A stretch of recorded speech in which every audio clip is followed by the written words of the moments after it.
where it even came from, the drinking.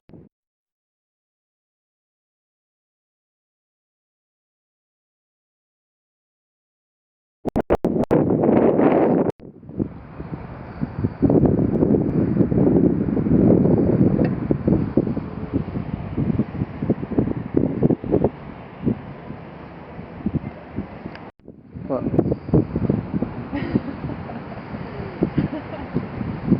What was funny? I just feel like laughing. Sort of like Buffalo Hall, where the Buffalo Gleek Clunk. Buffalo Hall. But I remember having this discussion with Chris Smith once, because he was doing the Bob Dylan thing, and Okay.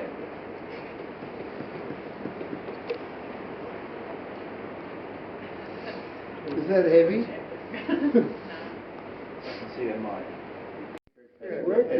Yeah, but before then, like in the 60s, and he would come in and he would. It's a bit more noticeable on the mic. It's okay. You can't filter it out anywhere, it's sort of in post-production? Maybe a little bit. Yeah. It's out.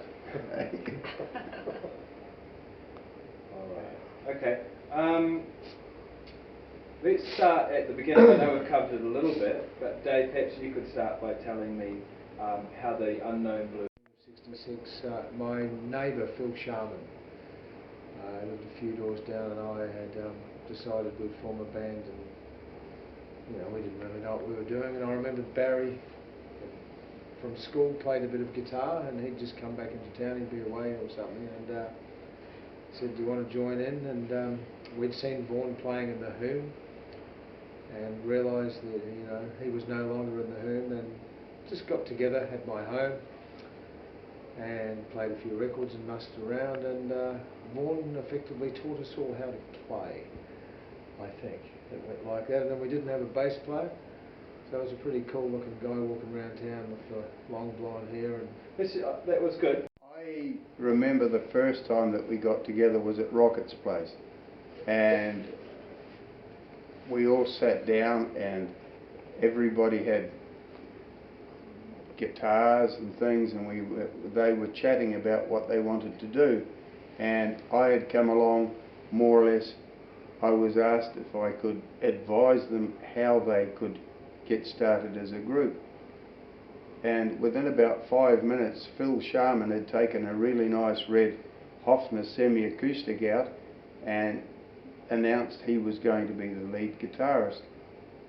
Within another 5 minutes it was obvious that he couldn't even play a chord, and I had a quick think and we continued to chat, and I could see Barry was already a pretty accomplished sort of a guitarist, and Dave was fiddling around on the harmonica, and Rocket couldn't play a bass guitar, and I quickly went through the options and I thought, now I can probably get up to speed with simple lead guitar, and if I can talk this guy out of being a lead guitarist, I can get him to buy my drums and teach him to be a drummer. And he quite liked that idea. And then within a week or two we had that new sort of setup where Dave was singing harmonica, Barry was rhythm, Rocket was starting on bass, Phil was picking up the drums, not too bad, and I was practicing a few simple blues lead things on guitar, and we started rehearsing probably only half a dozen numbers. And I had a cheap guitar at the time and a very nice Gibson 345 stereo came on the market, which I bought from Wellington, and then we moved into I Street, where we started practicing seriously, probably 3 or 4 nights a week, until we had about a dozen tunes off.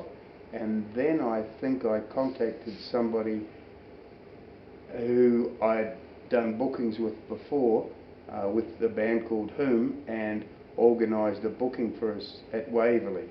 So that's how it kicked off. Excellent. I'm just going to pause there. to my recall started with Phil Sharman and I, who were kids in the same street. I didn't know Phil at all. We didn't go to the same school, but we both we were two long hairs in Crawford Street here in Invercargill. Got chatting on the bus one day and both liked the same records, you know, Stones, Pretty Things, all that, whatever, and decided we'd like to form a band. And who's going to be in it? Well, I remember Barry from school, who played guitar. Barry and I were in the first year of high school together. Just cycle home a bit, go around to Barry's place and listen to old rock and roll records, and Barry played with the guitar, so I remembered him. So I got in touch with Barry. He was all keen. And I met Vaughan, or not really didn't really know him, but knew him through the dancer scene, The Whom, and got in touch with him, and because I think he'd left The Whom, or The Whom was breaking up or something, and yeah, we got talking about it from there. And then Rocket was just a cool looking guy around town who looked like he might fit in. You've got to realise that image was pretty important at the same time, as well as the mutual love of the music we were playing. We wanted to look good too. And Vaughan taught us all how to play. We were very inexperienced, and I might turn this over to Vaughan and he can tell us how we whipped us into shape. But just before we do that, Dave mentioned that you knew how to play guitar. Can you just tell me how you came to learn guitar and how you learned the ukulele from your Polynesian friend who influenced your style? Well, I never really learned the guitar. I still don't know the names of chords. Some of them I know, but not a lot. But yeah, how I learned to strum the guitar was from a Samoan fella, Tony. Years ago, I was about 14, and I was around to this place one day and he just showed me how to strum the ukulele. And that's how I picked up a fast strum. I still use it today. Not many people strum like that. It's just something I've always done. I didn't realise that nobody really played like that. And so that's quite interesting, isn't it? Because that's sort of a Maori Polynesian style incorporation. Yeah. Can you tell me a little bit? Can you basically tell me that? Tell me a little bit about how that, which is unique to New Zealand and this part of the world, how you incorporated it into your style? Yeah, well, it's just a fast strum. And save you know, going like hell with your hand, you can just use your fingers like that. I don't know too much about it.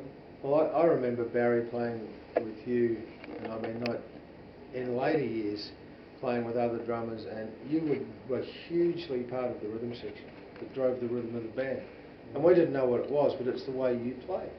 You know, that, you know, it's banging away there with the drums and the bass, and that's a wonderful, you know, bedrock for the whole sound to be built on. But, you know, if you don't know what you're doing, neither do I, but I know it sounds good. It sounds great. Okay, now Vaughan, just like as we were talking about before, you were the Beginnings of the Unknown Blues are a little bit faded, but my recollection is I can recall Rocket speaking to me on the street one day and inviting me to come along to, I think it was his place, and advise him and the other boys how to start rehearsing. There was no thought that I would be part of the band at that stage, or I didn't think there was, and got along to Rocket's place, and I was introduced to Phil, who I hadn't seen for years. He went to the same school as me but was a few years younger, and he pulled a really nice Hofner semi-acoustic double cutaway electric guitar out of a case and announced that he was the lead guitarist, and Barry strummed away a bit, and I could see, gee, Barry really knows how to play, and Dave played a bit of harmonica, and I thought, gee, that's really interesting too, because he was doing things I'd never seen live done on a harmonica. But I sort of went back to Phil and I thought, he can't even play, how's he going to be a lead guitarist? And meanwhile Rocket was fumbling away in the background with this bass guitar and sort of didn't really know what he was doing either. And during the course of the evening it became very interesting, because I sort of felt myself that I was getting drawn to these guys because the music they were wanting to play was the music that I was enjoying that I hadn't been able to play in previous bands. So I thought, sort of on the spur of the moment, I said, well look, Phil, maybe I could teach you to be a drummer, and I could perhaps play lead guitar and sort of get up to speed with that. And he agreed with it, and he bought my set of Premier drums, and Rocket sort of I went into a lot of extra practice evenings with him, getting scales and things off, and within a week or two we moved down to Y Street, and we started really seriously rehearsing about half a dozen tunes, and once we had those off, we enlarged it a little bit until we were ready to take on our first gig, which was at Waverley. And I rang up a guy who had booked other bands I'd been in for the Waverley venue, and managed to get a booking there. At that stage I was playing a Japanese, a fairly cheap sort of a guitar, and coincidentally somebody I'd played with before was up in Wellington and was selling a very nice Gibson Stereo 345, and so I bought that, I think, for £100, and it was flowing down, and I kept that guitar for the rest of my musical career with the Unknown Blues. Okay. So you moved into the I Street house. Tell me about the I Street house. Who moved in there? What sort of state was it in? And what sort of state was it in after you'd been living there for a while? It was good. We'll start by saying the I Street house, or our President's house, or something like that. I moved in 1966, I think it was, wasn't it? Something like that. Yeah, I moved down there because I had nowhere else to live. And we used to have to boil the copper to have a wash, and when it rained we had to move the table around when we were having tea, because the water used to come in and land on the table. It was a brilliant place because it was two houses in one. It was sort of, It's an old shop, wasn't it? Yeah. It was an old shop. yeah, and like there was a room in there that you didn't know was there. It was all black, painted black and everything. There was no lights, nothing. You could go in there and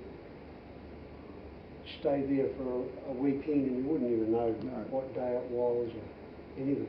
In fact, parties used to go for 3 days, was common. There were mattresses all over the floor, so you could just drop where you wanted to. The only light was a very small red light in one corner on a table, and on the table was a record player and a pile of records, and you sort of pulled them out and held them up to the light to try and read the label and put them on the record player. So they were all scratched. The living conditions, I moved in there after Barry, but I can remember the house was owned by two brothers, Dave and Roger Garrick, and Roger was an apprentice butcher, and he used to bring home these magnificent cuts of meat, so we used to have meals of steak with all the veggies, but we didn't have enough plates. There was a pile of Playboy magazines there, so we used to just serve up our meal on a Playboy magazine and throw it into the rubbish after the meal. So it was pretty basic. But the gear was set up there all the time. All the wasn't it? time, Like where yeah. in the old part where the Where the shop was. shop was. Yeah. It was set up there, and that's why we could just walk in any night of the week. And Roger and David Garrett were just brilliant. Barry and I went to school with them. They were more Maris Brothers boys. And they owned the house. They were from a very large family of 12 kids, and their parents had sent them out, well, not sent, they'd gone and done paper rounds, as 10 and 12-year-olds, and they'd saved up enough money to have a deposit on a house. So not many, we were like teenagers, 16 years old or something, and able to share this house with these guys who actually owned their own house at that age, or were still paying it off or whatever. Now that's a pretty unique situation, isn't it? Because no one was going to get thrown out of anywhere.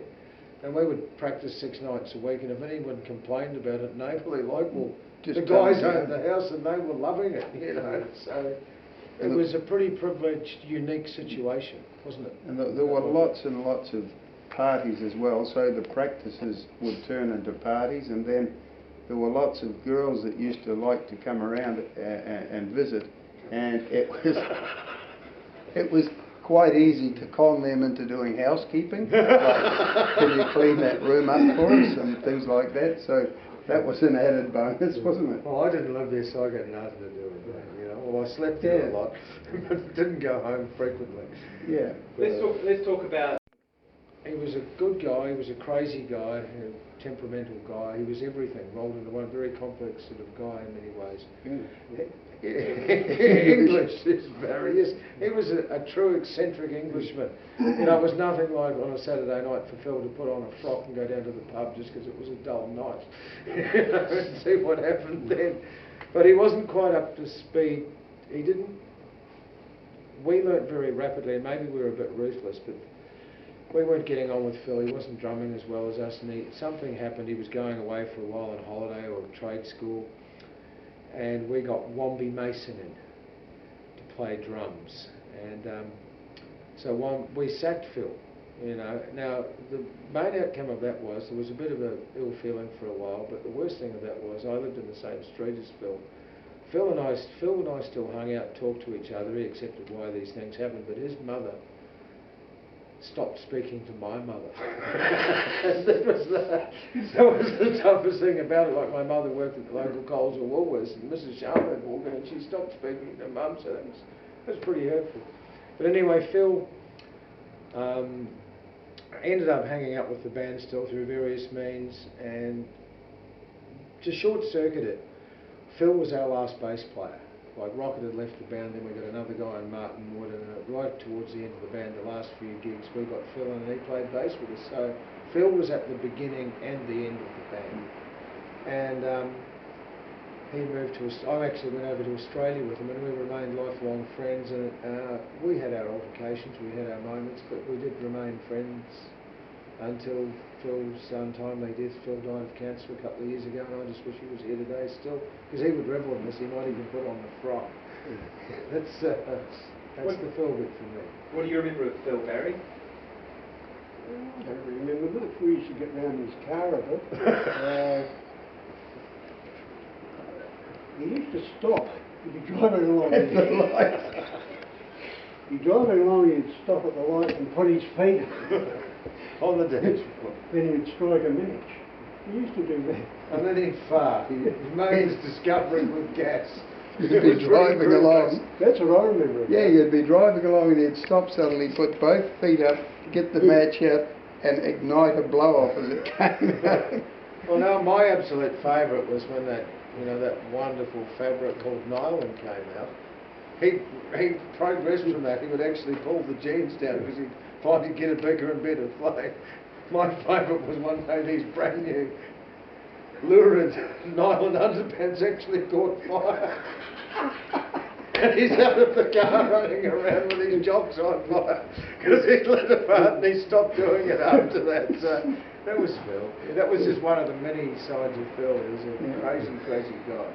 Or when we got to motels, he liked to get right down to the underpants and dance around with the towel. Oh, that was like a burlesque dance. Yeah, he did lots of tricks. He had good party tricks. What about Rocket? Tell me in a little more detail how you came to recruit Rocket and why, and where he got his clothes from, and how unusual that was for being in Invercargill at the time. Maybe you could start this one for me. Well, I knew Rocket. He used to carry it or go around with another very fashionable guy called John Dawson. Both of them wore all this Beatle gear, and their hair was a bit longer than the Beatles, and they'd occasionally say hello to me at dances I was playing at. But he actually recruited me into the Unknown Blues. He called me along for that first meeting, I think. But what I sort of remember, he was always dressed very sharply. Incredibly. But once the band got underway, I noticed his style of dress changed quite a bit, and he was wearing these. I just had that ring there. Can I just get you to start again from once the band got underway?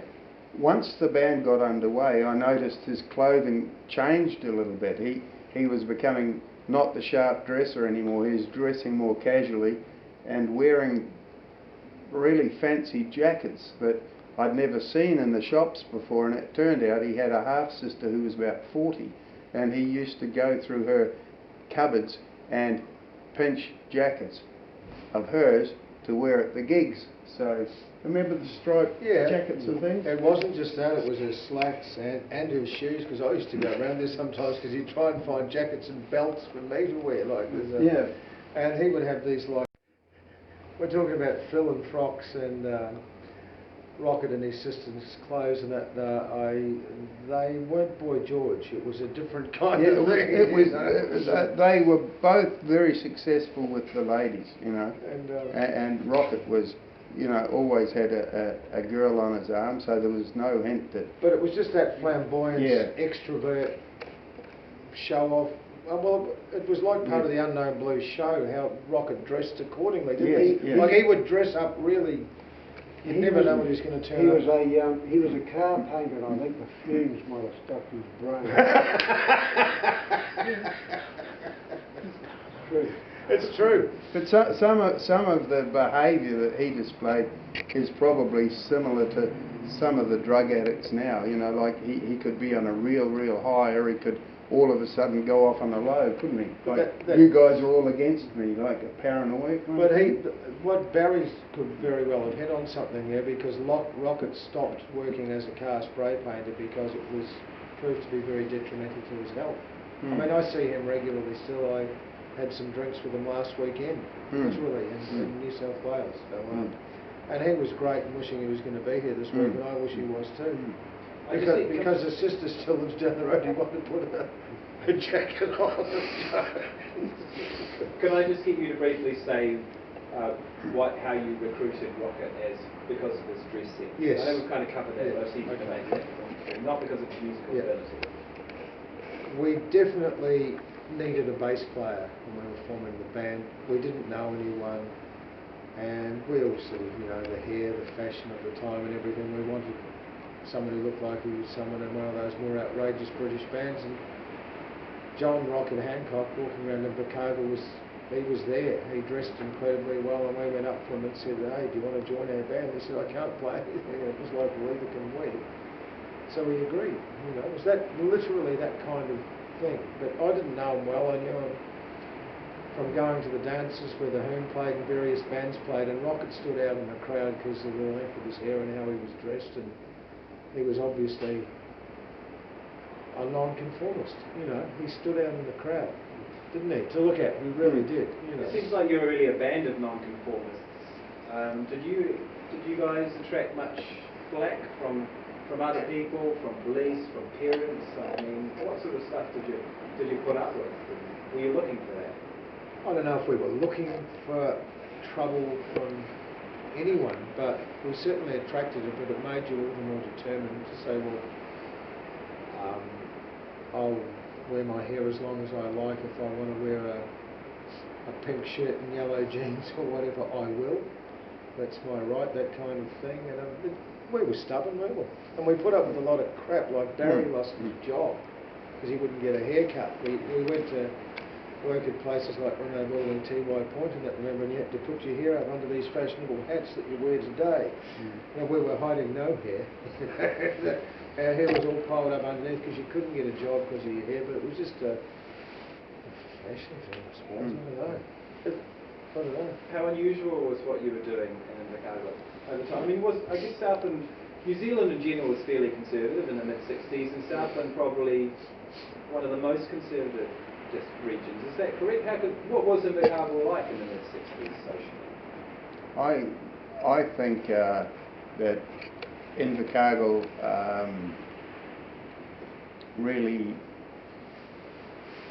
loved the music scene that was happening, sort of 63, 64, 65. All these bands sprung up playing Beatles music and Beach Boys and Hollies and all this kind of stuff. But Dave hit on something that I didn't experience. Is he started going up to Christchurch and visiting clubs like the Stage Door and rubbing shoulders with people that were doing what we would later be doing. So I think that probably influenced him a little bit. Would that be fair, Dave? Definitely. Like I did an apprenticeship as a compositor for the Southland News and Southland Times, and the only printing school in New Zealand at the time was in Auckland. So for 4 weeks every year, they'd give you a train ticket and you'd go up to Auckland, and I was seeing bands like the La-Di-Da's and the Underdogs and the Brew, and all these great bands that were doing stuff.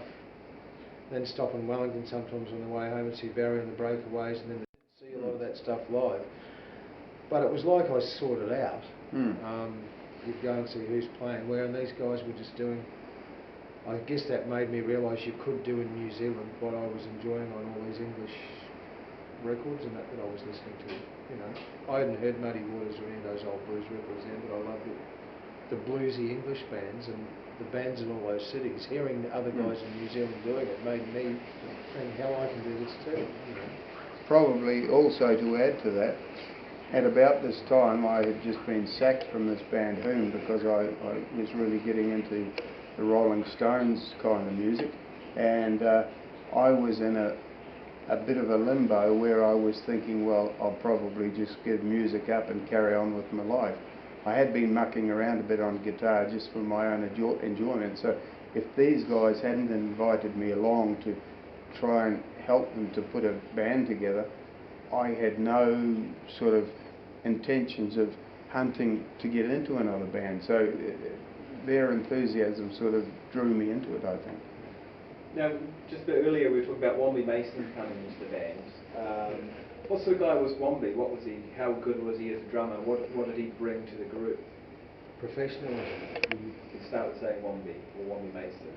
Wombi Mason, who replaced Phil Sharman, brought a certain edge of professionalism along the level that Vaughan had into the band, because he had been literally a professional musician in Invercargill, playing in bands like the Drifters, which in the time, say, the Shadows, pre-Beatles, were doing all this instrumental stuff, and Wombi was a very accomplished drummer, wasn't he? Yes, he he was had years of And experience. as soon as he sat down and started playing with us, it lifted the whole game. It was really like the missing thing, and as soon as Wombi joined musically, it locked in. We'd done all that other work, but it did lock in because Barry's great rhythm and Wombi's drums kind of really pushed it along. How did you experience that, Barry, as a rhythm guitarist? What do you remember of Wombi bringing in, and how did it affect you? Yeah, I enjoyed Wombi. I think he's a really good drummer, and I liked his sense of humour. I got on well with Wombi, I still do today. Yeah. He was good. He liked the music, and he loved to put on a bit of an act. And, he was good. Yeah, he didn't take much adapting at all. In fact, Wombi was at our first gig at the Waverley Bible class dance. I remember him and a very flamboyant hairdresser around town, Kevin Templeton. They were at our gig, and they were standing off to the side of the stage, and they were jumping up and down and screaming and yelling at the rest of them. And I believe they came and introduced themselves to me at the end of the gig, and that's how I met Wombi. And I said, well, I know you from that instrumental band I used to go and see at whatever it was, the Starlight or one of those places, and that I really enjoyed that sort of music pre-hearing all the bluesy bands. He Okay, used to play let's with... just pause there. Just getting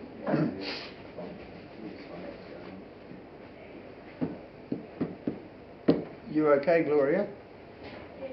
All right. We won't go for too much longer. I'm just trying to cover the early days of the band, really. Can I add a little bit on Wombi? Yeah, sure. Yeah. Just wait till the slaves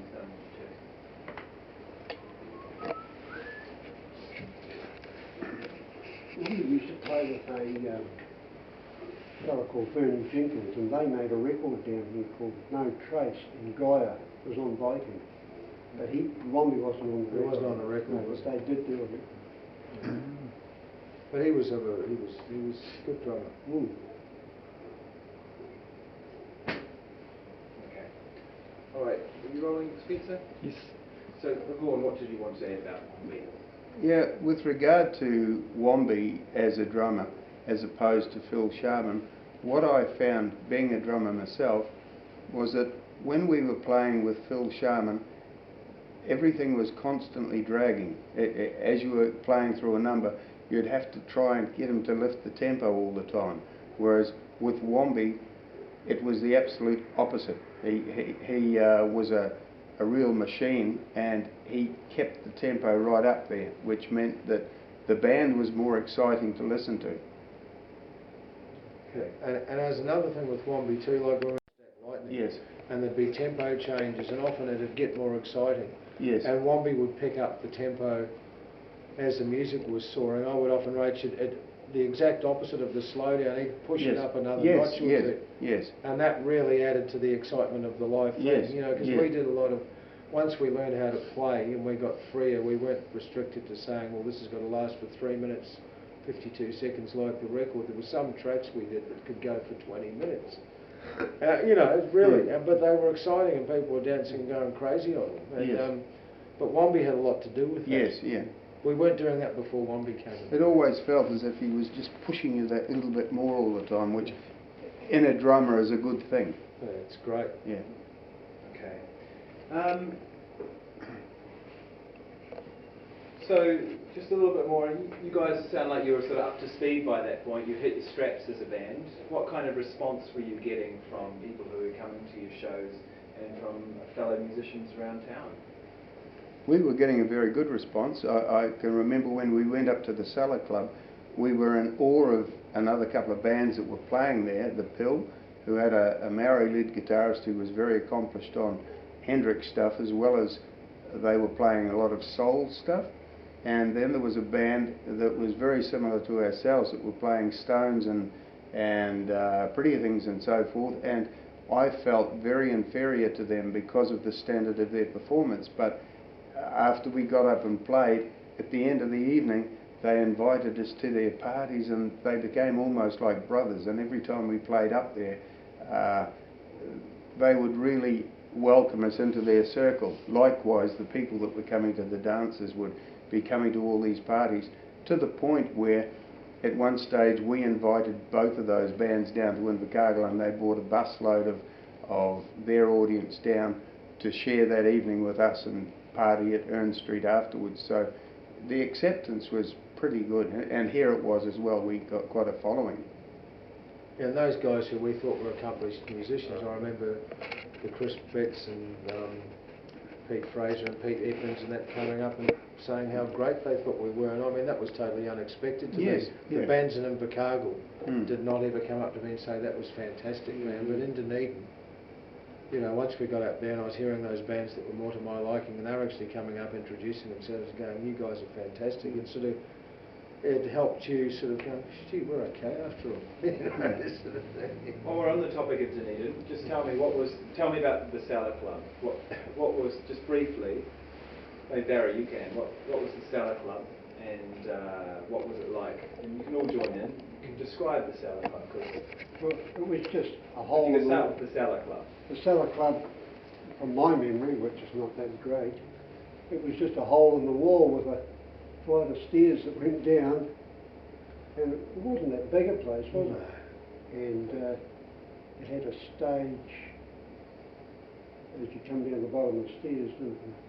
It was just a good place to play in. It was always packed.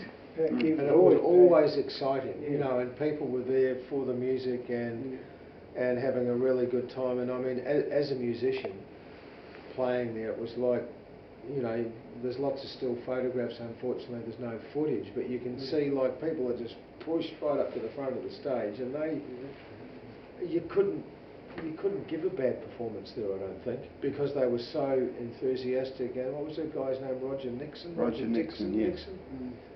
Owned it, and they had all these walls painted in, you know, the psychedelic fashions of the time. All black and white. You know, and it was a great atmosphere. It was not dissimilar to the stage door in Christchurch. You know, the atmosphere. It was a university town, like it probably still is, and I think there was you know, it wasn't just the Cellar Club. We would go to the Cellar Club. We would play Sunset Strip, run by this. Eddie Chin? Eddie Chin, the Chinese entrepreneur, and then we would play these big gigs at the Agricultural Hall as well, which would have 3 or 4 bands on. They'd have 1,000 people. Yeah. Like Dunedin was a jumping town. And the Milky Way was another club we used to. There were quite a few clubs up there we But played the at. Cellar Club was the first one that we were invited to go to in Dunedin. And we went there a few times. A lot. We ended up working there more than Invercargill in Dunedin, didn't we? You used to go up, and a lot of the angels would go up with you too, I understand, and there would be coffin cheaters up in Dunedin. Yes. Sort of there. Can you tell me about that, Paul, and the others, about how you sort of go up and convoy or you meet up there? Well, sometimes, not all the time, but sometimes when we're up there, it would become known to the coffin cheaters, who were a Dunedin gang, that we would be playing, and a few of the Antarctic Angels would come up, and they'd come to the Cellar Club, and the deal was that they were welcome, but I think most of them sort of hung their jackets up as they came in and just mingled with the crowd, and there was never any animosity between most of the crowd. You would describe as sort of mods. The style of dress in Dunedin was very different from here. A lot of the guys, their hair was back combed and they wore really bell-bottom pants and two-coloured shoes, and their fashion was quite really Carnaby Street, but they mixed in with the bikies as well. There was never any aggression. It was just generally a good time feeling, and at parties afterwards, a few of the bikies would come along as well, although... We'd get invited to their parties. Yeah, we'd get invited to theirs. In fact, there was a party where the doctor more or less asked him what he had been doing, and I won't go into any more detail. Chris Brett from the Third Chapters told me that when you guys came to town, although he was sort of your equivalent in Dunedin, he was taken aback by your appearance. You see, I mean, he was really saying you guys seemed like sort of wild men coming up from the south, and I think you were hinting at that they were sort of more tidy and more fashionable mods, whereas you guys were coming up from Invercargill pretty, I don't know. Yes. Let's talk about that. I mean, how did audiences in Dunedin and Christchurch find you guys? How did you differ from bands that were further north? I think our hair was longer. Hair was longer. Like, our hair was a lot longer, and that for some reason was a statement, and it wasn't.